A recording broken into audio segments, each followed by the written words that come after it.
एकादशी की बहुत बहुत शुभकामनाएं। श्री नारायण। युधिष्ठिर बोले, देवेश्वर, मार्गशीर्ष मास के शुक्ल पक्ष में कौन सी एकादशी होती है, उसकी क्या विधि है तथा उसमें किस देवता का पूजन किया जाता है? स्वामिन, यह सब यथार्थ रूप से बताइए। श्री कृष्ण ने कहा, नृपश्रेष्ठ, मार्गशीर्ष मास के शुक्ल पक्ष की एकादशी का वर्णन करूंगा, जिसके श्रवण मात्र से वाजपेय यज्ञ का फल प्राप्त होता है। उसका नाम मोक्षदा एकादशी है, जो सब पापों का अपहरण करने वाली है। राजन, उस दिन यत्न पूर्वक तुलसी की मंजरी तथा धूप दीप आदि से भगवान दामोदर का पूजन करना चाहिए। पूर्वोक्त विधि से ही दशमी और एकादशी के नियम का पालन करना उचित है। मोक्षदा एकादशी बड़े बड़े पातकों का नाश करने वाली है।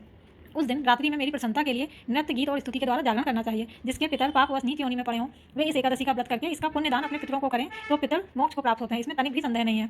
पूर्व काल की बात है, वैष्णवों से विभूषित परम रमणीय चंपक नगर में वैखानस नामक राजा रहते थे। वे अपनी प्रजा का पुत्र की भांति पालन करते थे। इस प्रकार राज्य करते हुए राजा ने एक दिन रात को स्वप्न में अपने पितरों को नीच योनि में पड़ा हुआ देखा। उन सबको इस अवस्था में देखकर राजा के मन में बहुत विस्मय हुआ और प्रातःकाल ब्राह्मणों से उन्होंने उस स्वप्न का सारा हाल कह सुनाया। राजा बोले, ब्राह्मणों, मैंने अपने पितरों को नरक में गिरा हुआ देखा है। वे बारंबार रोते हुए मुझसे यूँ कह रहे थे कि तुम हमारे तनुज हो, इसलिए इस नरक समुद्र से हम लोगों का उद्धार करो। द्विजवरों, इस रूप में मुझे पितरों के दर्शन हुए हैं, इससे मुझे चैन नहीं मिलता। क्या करूँ, कहाँ जाऊँ? मेरा हृदय रूंधा जा रहा है। द्विजोत्तमों, वह व्रत, वह तप और वह योग जिससे मेरे पूर्वज तत्काल नरक से छुटकारा पा जाएं, बताने की कृपा करें। मुझ बलवान तथा साहसी पुत्र के जीते जी मेरे माता पिता घोर नरक में पड़े हुए हैं, अतः ऐसे पुत्र से क्या लाभ? ब्राह्मण बोले, राजन, यहाँ से निकट ही पर्वत मुनि का महान आश्रम है। वे भूत और भविष्य के भी ज्ञाता हैं। नृपश्रेष्ठ, आप उन्हीं के पास चले जाइए।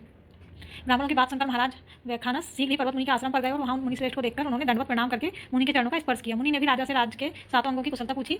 राजा बोले, स्वामी, आपकी कृपा से मेरे राज्य के सातों अंग सकुशल हैं, किंतु मैंने स्वप्न में देखा है कि मेरे पिता नरक में पड़े हैं। तो बताइए कि किस पुण्य के प्रभाव से उनका वहां से छुटकारा होगा? राजा की यह बात सुनकर मुनिश्रेष्ठ पर्वत एक मुहूर्त तक ध्यानस्थ रहे। इसके बाद वे राजा से बोले, महाराज, मार्गशीर्ष के शुक्ल पक्ष में जो मोक्षदा नाम की एकादशी होती है, तुम सब लोग उसका व्रत करो और उसका पुण्य पितरों को दे डालो। उस पुण्य के प्रभाव से उनका नरक से उद्धार हो जाएगा।